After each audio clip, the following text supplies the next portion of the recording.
Hello everyone, welcome back to my Game of Thrones rewrite. We are on episode 5. After this one, we're halfway there. I hope you're enjoying this so far. If you don't, well, everyone's got other opinions, I guess. That being said, last episode was a pretty divisive one, I think. Melisandre has been killed. Bran is starting to get several visions. We don't know what these visions mean as of yet. Cersei has sent a huge part of her army, well, nearly her entire army, towards Winterfell. Jaime is imprisoned. Our guys at the outpost in the King's Road are just having a fun time, and of course in Winterfell everyone's preparing for the great battle that is to come. This is episode 5, which I've called Heir to the Throne. It's 56 minutes long. And Heir to the Throne, well, you'll probably guess what this episode is going to be about. It's a very important one. It's one of the more slower-paced episodes of this season because, without a doubt, the entire second half of this season, so starting from episode 6, is overall very fast-paced. I hope you enjoy. So, it starts off with Cersei and Euron are wed in the Red Keep. A celebration is held, but not that many lords are present. After the feast, Euron and Cersei have a moment in their chamber. Euron feels triumphant and tells Cersei that they will rule the Seven Kingdoms, and their son after them. This worries Cersei since she hasn't told him about her child with Jaime. She leaves the chamber and walks across the castle. She thinks about visiting Jaime, but eventually goes back to Euron. In the city itself, however, the people are starving and getting no care whatsoever. We see how a couple of people are organizing some sort of protests against Cersei. In Winterfell, Jon is disturbed by the last words of Melisandre, worrying that she might have put a curse on him or something. Daenerys visits him, who tries to convince him that he made the right choice. Gendry is still making weapons, and he is again visited by Arya, who now also trains some younger adolescents. They have a chat about their past. The Hound is riding on his horse alone through the woods, enjoying the peace and quiet, thinking about his brother. He then gets visited by Arya, and the two have a nice conversation. At a certain moment, a flock of ravens flies over them. Bran has walked into them again, trying to find the location of the Night King. They find the army of the dead marching from Carhold to the Dreadfort, slaughtering all the villages that stand in their way. Suddenly, the ravens all get killed by Viserion. This leaves Bran blind, as he can't work in it anymore now. Grey Worm speaks with several of his officers and checks the defenses of Winterfell. So far, around 60% of the entire defense has been completed. There are spikes with dragonglass being mounted on the castle walls, a giant trench is being dug, catapults are being made, and a lot of dragonglass weapons are being forged.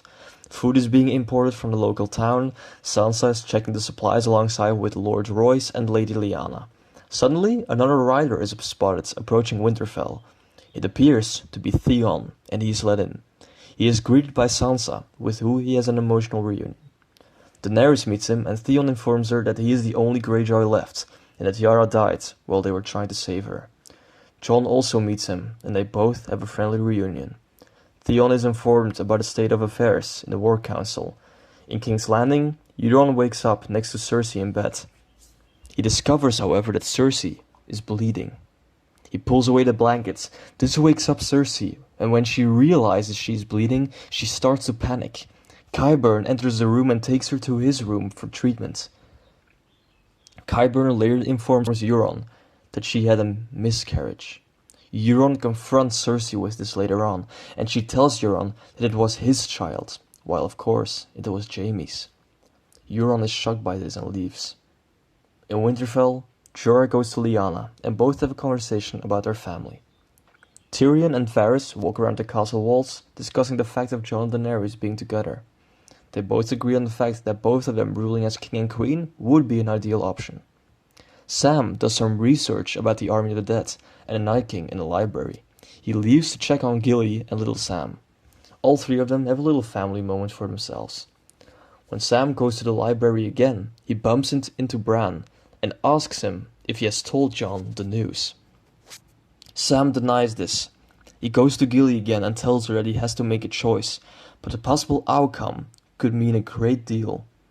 Gilly has a pep talk with him and tells him that he needs to do what he thinks is right.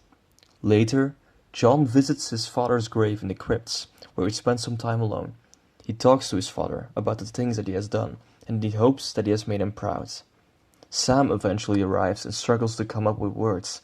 After a short discussion about the fact that Jon has pretty much given up on being king in the north, Sam finally tells him that Jon has always been a king. Not just any king, but the rightful heir to the Iron Throne.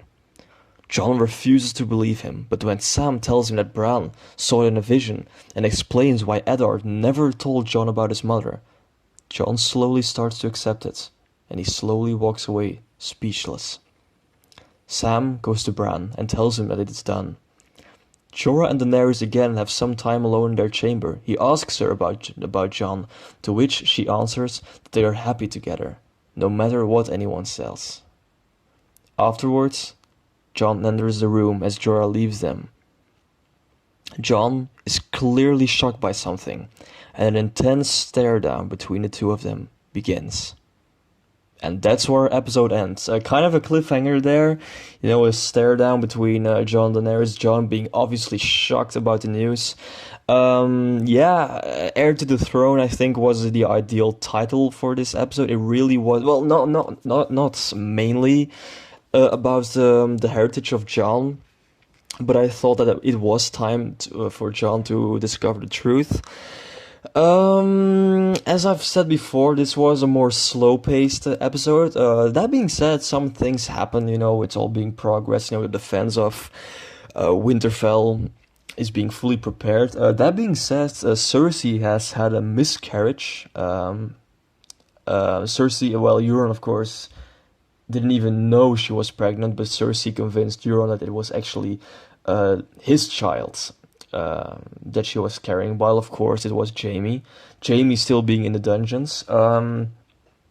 Bran can't work into the Ravens anymore now because the Ravens have all been killed by Viserion, so they're pretty much blind. Their only hope now is in the outpost, and Beric, Podrick, Tormund and the other soldiers there to warn them in time for the Great Army to arrive.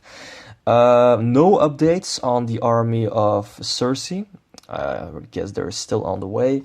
Jon is worrying about the words that Melisandre was saying right before she died. He's worrying that she might have cursed him or something, but that's all pretty vague. Not that much has happened. Theon has arrived at Winterfell. He's, back into the fold.